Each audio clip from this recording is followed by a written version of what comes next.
Everyone loves to hate on carbs, and even I did too during a part of my weight loss journey. People say that they cause insulin spikes, that they cause fat gain. And so if you cut them out, it's all sunshine and rainbows, no problems. What if I told you there's actually a carb that doesn't raise your insulin levels and can help with weight loss? Technically, it's not the only one, but it's the one that gets overlooked a lot. And so it can be fundamental in helping you lose weight. So make sure to stay till the end as I go through what foods you can eat and the mindset shift to help you really lose that weight. For those of you new to my channel, my name's Shruti. I'm a nationally registered nutritionist, health and wellness coach, and also founder of the platform Core Nourish, which provides tailored nutrition advice and generalized meal plans. So if you have any questions, comments, or queries, let me know in the comments below or send me an email to the email listed below. Let's dive right in. Let's start with insulin because context is important. Now repeat after me. Insulin is not the enemy. Everyone loves to hate on insulin, just like they love to hate on everything else in this cancel culture world.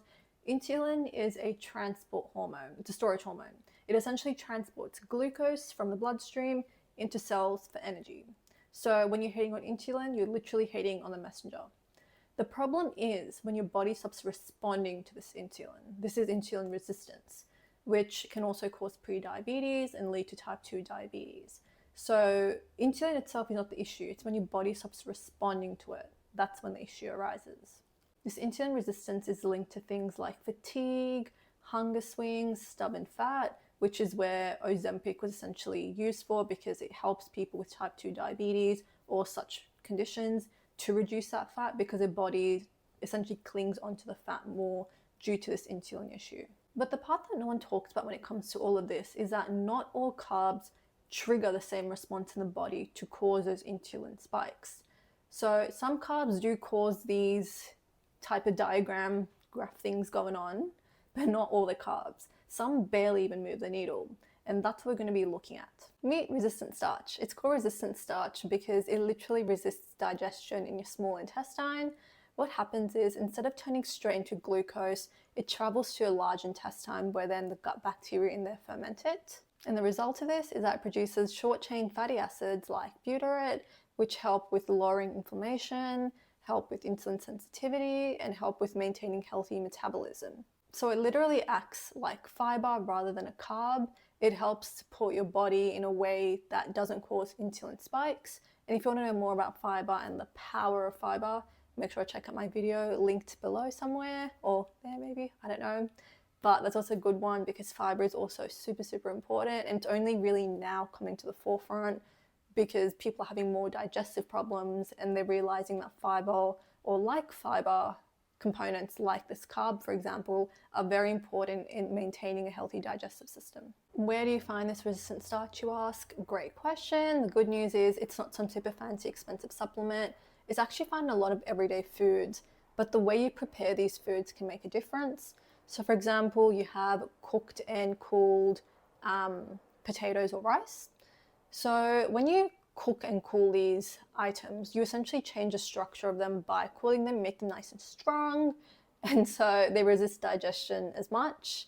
Another one is green bananas. So green bananas are essentially your raw bananas. You can make banana chips out of them. That's one way to consume them.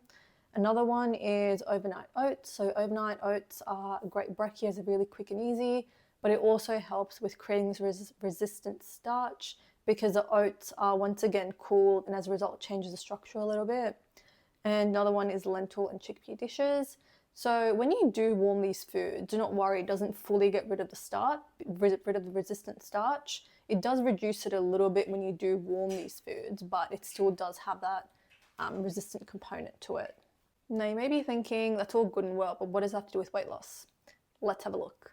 The connection to fat loss is that resistant starch doesn't affect your insulin levels or spike them the same way that normal carbs do. And so when this happens, your energy and your hunger levels also stay quite stable. And as a result, you're less likely to crave more food or then eat certain foods and then cause those mid-afternoon energy slumps, energy crashes. So it can also help with weight loss in that way by keeping your energy and your hunger appetite levels more stable. And over time as well, since your body's really smart, it's able to adjust and adapt. And so when you do eat more of these resistant starch carbs, your body is actually able to support weight loss better, as it also affects hormonal balance. And when the hormones are functioning well, you're able to burn fat at a better rate as well. And ultimately, when your gut bacteria is happy and thriving, the rest of your body is doing great. So your metabolism, your energy, your digestion, everything else follows suit. A way I like to think of this is that your gut bacteria is like little employees in your stomach, and your body is the company. So if your employees are happy, they're doing their job, the company's thriving, making profits, great. But if they're not, then you're in trouble. So it's always good to keep your gut bacteria healthy, keep the digestive system healthy. It's not just for food, it affects all of you. Lastly, your mindset. So mindset, if anything, is actually more important than everything, because your mind can literally move mountains if you choose to. So repeat after me, carbs are not the problem. Carbs are just misunderstood. Not all carbs are bad. It's the context and how you utilize them. They're essentially a tool, just like everything.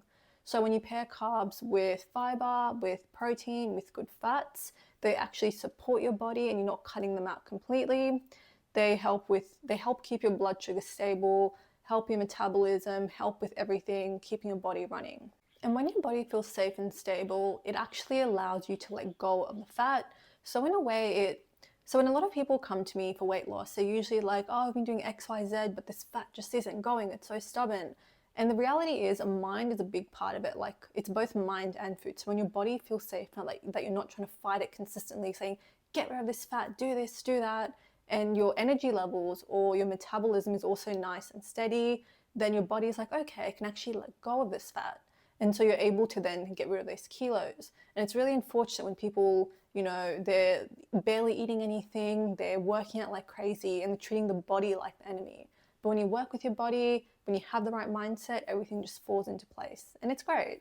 And likewise, using resistant starch as a tool can really help with that friendly connection with your body, as you're not cutting out a whole food group, you're just utilizing it in the best way possible. And yeah, if you enjoyed this video, make sure to like, share, and subscribe. Let me know in the comments below what you want to see next. Any questions and queries, let me know, send me an email, always happy to help. Wishing you all a happy digestive system. Until the next one.